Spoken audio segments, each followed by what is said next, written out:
Assalamualaikum warahmatullahi wabarakatuh. Waalaikumsalam warahmatullahi wabarakatuh. Alhamdulillahirabbil alamin. Nasta'inu ala umuri dunya waddin. Wassalatu wassalamu ala rasulillah wa ala alihi wa sahbihi amma ba'du. Jangan lupa subscribe, like, and comment. Thank you guys. Yang kita akan diwariskan ilmunya nanti terkait kitab Risalatu Ahlussunnah wal Jamaah Hadratus Hasyim Asy'ari dan teman-teman ngaji posonan Merajut Hasanah Islam Nusantara. Malam hari ini adalah malam yang ke-9 ya, menjelang besok terakhir kita malam suci Quran. Jadi dari hari pertama sampai malam hari ini ada urut-urutan, ada berbagai macam bagian atau tangga atau dimensi yang bisa kita pelajari terkait para ulama-ulama di Nusantara ini.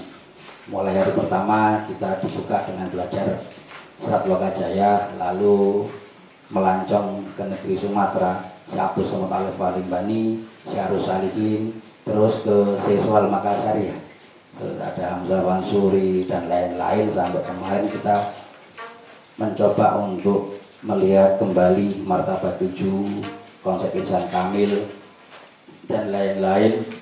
Malam hari ini kita ke kitabnya Hadratus Syekh Hasyim Asy'ari, kiainya para kiai, gurunya para guru, yang lahir pada 10 April 1871 di Jombang, di Gedang. Itu juga pesantren tua asalnya Kiai Asy'ari.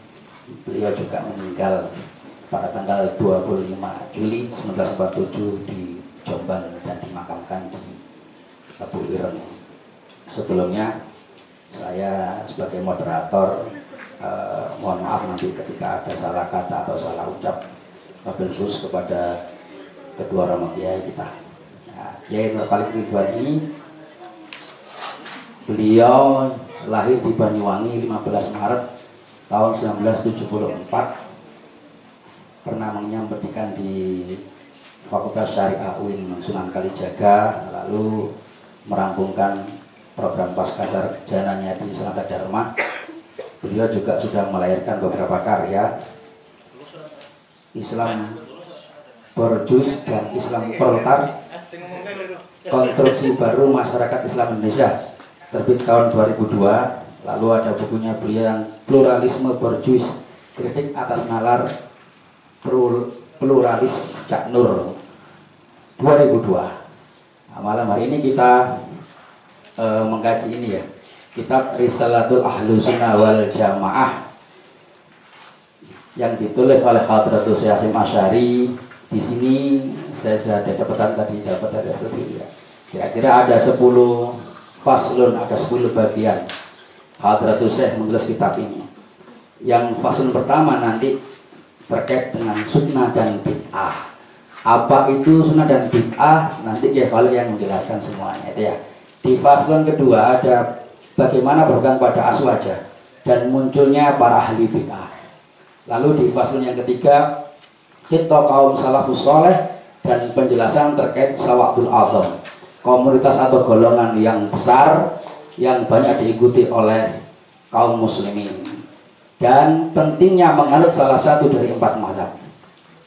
Nanti di faslun keempat, wajib bertaklid bagi orang yang tidak tahu apa-apa. Jadi Mbah Hasyim Asy'ari memberi juklak-juklis terkait orang-orang yang menganut Ahlussunnah wal Jamaah khususnya di Indonesia.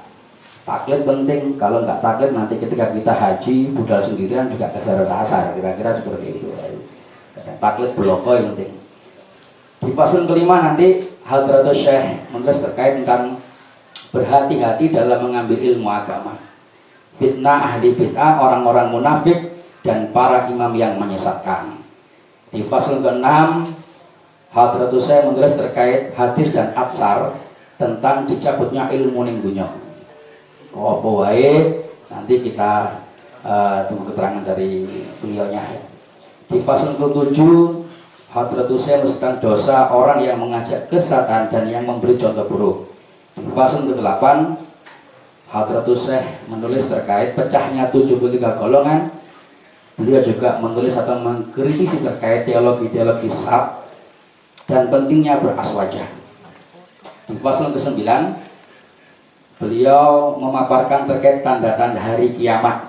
Dan di fasal yang ke-10 beliau menulis terkait fasal yang terakhir ini yang paling penting mungkin ya bagi kalangan kita yang tahlilan, bertawasul dan lain-lain. Hadratus Syekh menulis terkait tentang bagaimana orang yang sudah meninggal dunia itu bisa mendengar, berbicara dan mengetahui orang yang memandikan, mengkafankan dan menguburkan. Lalu beliau juga membabar terkait tentang kembalinya ruh ke jasad ketika kiamat besok. Jadi kira-kira 10 pasal itu yang ada dalam buku Risalatul Ahlussunnah wal Jamaah. Nanti kita mohonkan kepada Kiai Nur Khalid untuk memberi pandangan kepada kita semua, menjelaskan kepada kita semua. Jadi menarik di sini. Kemarin kita juga mendengar di hari yang ke-6 ya, kira-kira terkait wahdatul wujud atau hulul atau al-ittihad. Mbah Hasim juga mengkoreksi atau mengkritisi terkait paham-paham itu. Sebagian paham-paham itu dikritis oleh Hadratus Syekh. Jadi terkait wahdatul wujud di sini juga ada diterangkan oleh beliau. Bentuk kesesatannya, kekafirannya, kekufurannya juga beliau jelaskan dengan hujah yang sangat kuat. Jadi dicontohkan seperti Mbah Hasim di Risalatul Ahlussunnah wal Jamaah menulis terkait bahwasanya ketika orang dalam kondisi ketaksadaran dan mengatakan anal haq itu tidak bisa diikuti oleh setiap orang. Nah, itu di sini tuliskan opose kesatuan wujud dan lain sebagainya. Hadratus Syekh benar-benar menulis. Kenapa? Karena ada satu cerita kira-kira gini. Seorang alim, seorang ulama itu pun juga kerap atau ada cerita salah paham dengan Gusti Allah. Kalau kita membaca kitab Nasul Ibad yang disyarah oleh Syekh Al-Albani, itu ada cerita Imam Sibli ketika bermimpi. Ada seorang bermimpi berdialektika dengan Allah. Hei Sibli, tahukah engkau apa yang buat engkau kuterima amal-amalmu? Imam Sibli ngendiko berbicara menjawab kepada Allah, karena ibadah saya Allah, sholat, saum dan haji saya Allah.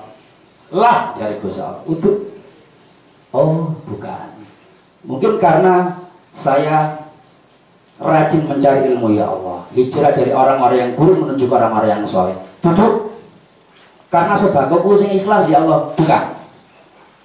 Bingung Imam Sibli. Lho iki ono wali ditakoni dan dia tidak tahu. Lalu Allah mengingatkan, "Hei Sibli, apakah engkau ingat ketika kau berjalan di lorong-lorong Baghdad? Ketika malam hari kau menemukan seekor kucing kecil yang kedinginan waktu itu. Kau ambil dia, kau beri kehangatan dan kau rawat. Karena itulah rahmatku turun dan ku ampuni dirimu." Nah, itu untuk yang menungso ini memang ihdinas siratal mustaqim, teman sesat. Jadi kita butuh banyak gandolan yang sarungi para kiai, sarungi para ulama. Kita itu banyak. Jadi orang ngendelki amal ini. Mungkin dia saja ke Romo Kiai Nur Khalid terkait malam ini. Mungkin teman-teman nanti juga bisa banyak bertanya atau memberi pendapat lain. Kami persilakan, paling tidak selama 9 hari apa yang kita dapatkan dari berbagai macam pengetahuan malam hari ini mencoba akan kita rajut khasanah Islam Nusantara itu lewat Risalatul Ahlussunnah wal Jamaah ini karya Hadratus Syekh Hasyim Asy'ari.